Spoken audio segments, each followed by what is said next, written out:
तो साथियों, आज जो 3:30 बजे मैंने वीडियो अपलोड किया था जिसमें इस पूरे अमेरिका के चुनाव को मैंने आपको एक नए नजरिए से दिखाने की कोशिश की थी। शुक्रिया उसको पसंद करने के लिए, उस नजरिए को, उस विजन को लाइक करने के लिए। बहुत से लोगों ने कमेंट करके पूछा कि रिजवान साहब, आपने चुनाव को भारत के नजरिए से एनालाइज नहीं किया।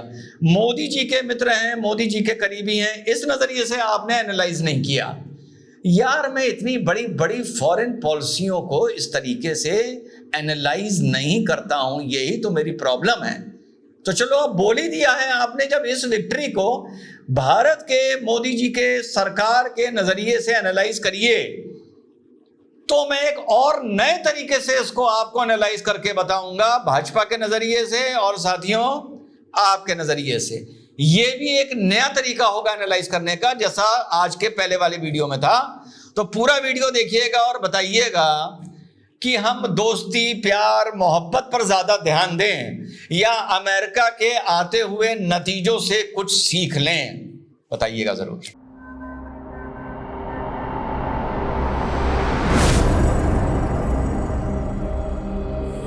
हेलो, नमस्कार, सत श्री अकाल, अस्सलाम वालेकुम। कैसे हैं जनाब?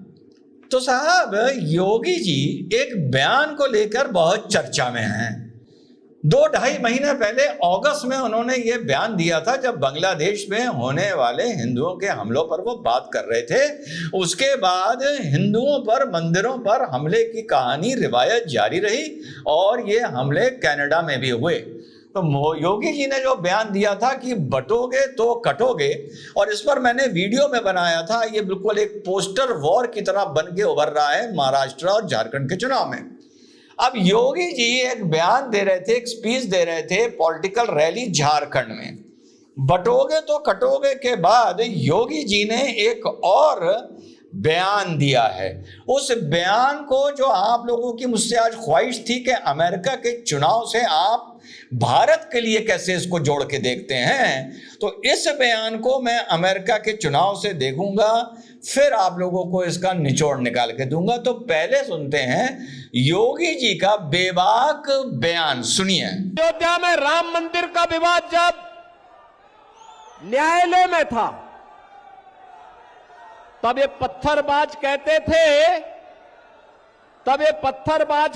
थे कि अगर अयोध्या का फैसला हुआ तो खून की नदियां बहेंगी। हमने कहा वे गफलत में हो। ये नए भारत का नया उत्तर प्रदेश है, खून की नदियां नहीं बहने देता है।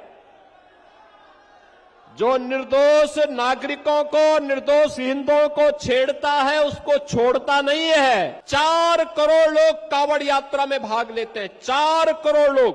बहनों और भाइयों, ये 4 करोड़ शिव भक्त कांवड़ यात्रा निकालते हैं। याद करिए, 2017 के पहले सरकारें नहीं निकालने देती थी, और जैसे हम लोग आए, हमने कहा भी कांवड़ यात्रा तो हम निकालने देंगे। लोगों ने कहा दंगा हो जाएगा। हमने कहा एक बार आर पार हो ही जाए, देखा जाएगा। जी हाँ साथियों, अब आप इस बयान के बाद हम लोग चलते हैं अमेरिका के चुनाव का एक बार फिर से विश्लेषण करके। मेरा ये मानना है, पॉलिटिकल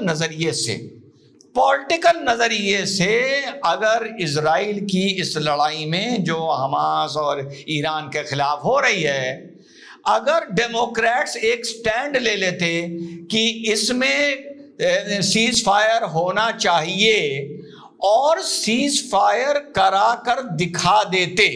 अब मैं एक हाइपोथेटिकल बात कर रहा हूं पॉलिटिकल नजरिए से, और इजराइल को समझा देते कि तुम बमबारी बंद करो चुनाव से 4 महीना पहले, और जबरदस्ती जबरन कोई सीज फायर करवा देते। मान लीजिए इजराइल, मुझे तो माना है कि ना मानता, लेकिन अगर वो ये करने में कामयाब हो जाते तो कम से कम एक तरफ का इंटैक्ट वोट डेमोक्रेट्स को मिल जाता। डेमोक्रेट्स ने जो गलती करी, फिर से दोहरा दूं, पॉलिटिकल नजरिए से उन्होंने सबसे बड़ी गलती ये करी कि एक तरफ जो मैंने आपको आज दोपहर के वीडियो में दिखाया था कि हथियार भी देते रहे, याहिया सिनवर के मरने पर मुबारक भी देते रहे, डेमोक्रेट्स की बात कर रहा हूं, और उसके साथ साथ ये भी कहते रहे सीज फायर होना चाहिए, तो ना घर के रहे ना घाट के।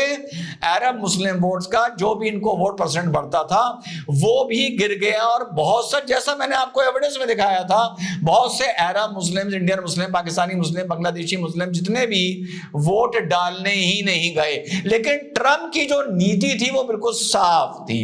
ट्रंप पहले दिन से कह रहा था कि ठोको, ट्रंप पहले दिन से कह रहा था कि भैया न्यूक्लियर बॉम्ब यूज कर लो जरूरत पड़े तो, ट्रंप पहले दिन से कह रहा था कि ईरान को, इजराइल छोड़ना मत, इजराइल का जो, ईरान का जो आइडियोलॉजी है और ईरान के जो न्यूक्लियर वेपन्स हैं वो हमारे तुम्हारे पूरे देश के लिए खतरा है। Ideology was clear, ideology was clear. इस तरीके से अमेरिका के चुनाव को भारत के आने वाले चुनावों से जोड़ के चल रहा हूं, महाराष्ट्र चुनाव से भी जोड़ के चल रहा हूं, 2027 यूपी के चुनाव से भी जोड़ के चल रहा हूं, जो 2029 का सेमीफाइनल होगा, और 2029 के लोकसभा के चुनाव से भी जोड़ के चल रहा हूं। और देखो भाई, साफ बता रहा हूं, आज का थंबनेल बड़े सोच समझ के बनाया और हर थंबनेल और बात सोच समझ के करता हूं। आज के थंबनेल चाहे फिर देख लो और ये पता लगा लो कि आज तो भैया मैं बीच में हूं, हमेशा मैं किनारे रहता हूं। आज ट्रंप के साथ साथ योगी हैं और हमारे मोदी जी इधर हैं। अब इसका क्या मतलब हुआ? इसका मतलब यह हुआ कि चाहे महाराष्ट्र का चुनाव हो, चाहे 2027 यूपी का चुनाव हो, चाहे 2029 का चुनाव हो, भैया भाजपा के नेता, शीर्ष पे बैठे नेता, भाजपा के छोटे नेता, बड़े नेता, भाजपा के वोटर अपना मार्ग तय कर लें, मार्ग तय कर लें। अगर आपने मार्ग तय कर लिया, और जो मैं ट्रेंड देख रहा हूं जम्मू की वोटिंग का, भले कश्मीर के वैली में बीजेपी को वोट नहीं मिला, लेकिन जम्मू की टेरेन में इतना वोट मिला कि जम्मू एंड कश्मीर में बीजेपी हाईएस्ट परसेंटेज की पॉलिटिकल पार्टी हो गई, शायद 27% वोट मिले, इसमें मैंने वीडियो बनाया था।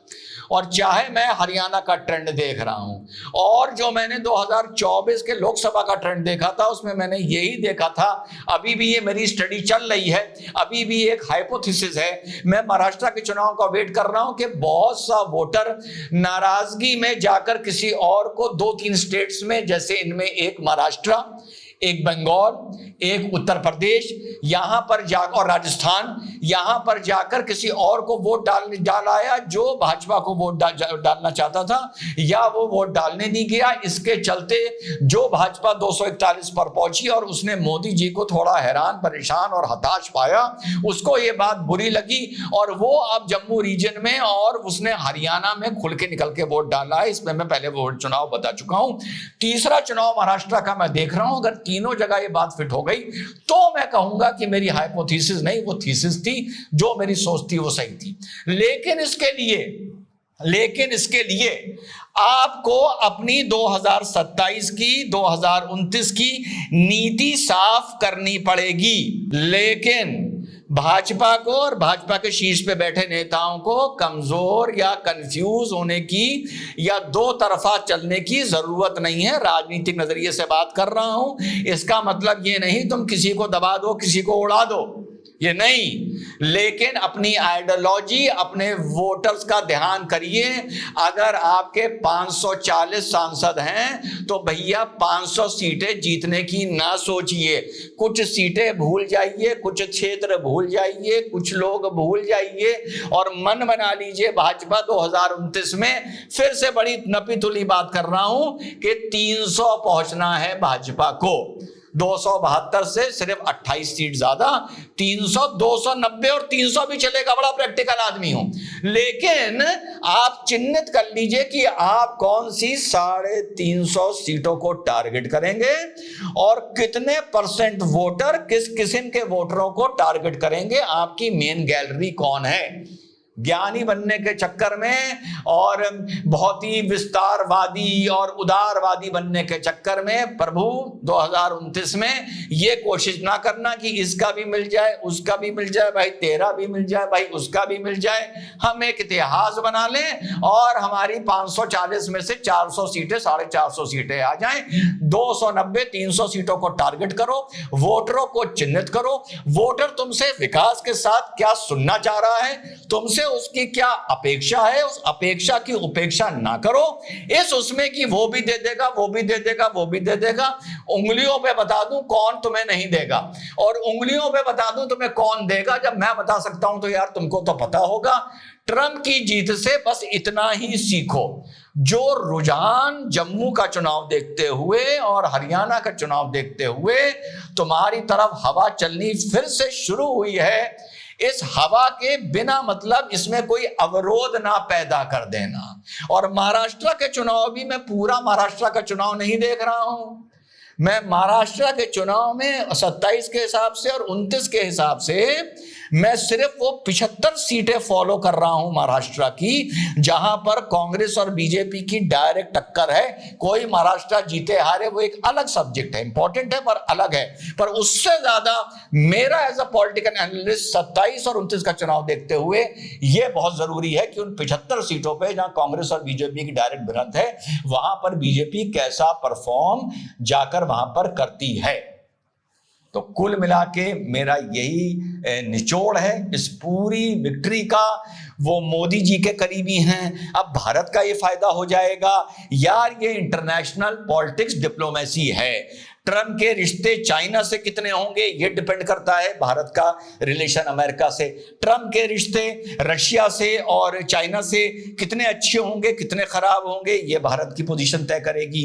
इंडो पैसिफिक में चाइना क्या बवाल मचाएगा, ये भारत की पोजीशन तय करेगी। तो ये बोल देना इतनी बड़ी राजनीति में वो आ गया है, वो आ गया है, ये बहुत ही बचकानी बात है, अज्ञानता का प्रतीक है ये। मैं बस भारत मजबूत रहे, समझ गए ना, भारत मजबूत रहे, मोदी मजबूत रहे। झुकती है दुनिया, झुकाने वाला चाहिए, चाहे वो मालदीव्स हो, चाहे वो बांग्लादेश हो, और चाहे वो अमेरिका क्यों ना हो। तो अमेरिका के चुनाव से बीजेपी को सिर्फ एक चीज सीखनी चाहिए कि मार्ग से ना भटको। अब बीजेपी का मार्ग क्या है यार, मैं ना चीज अब ये भी बीजेपी को बताऊंगा। हैं, जय हिंद, वंदे मातरम, खुदा हाफिज।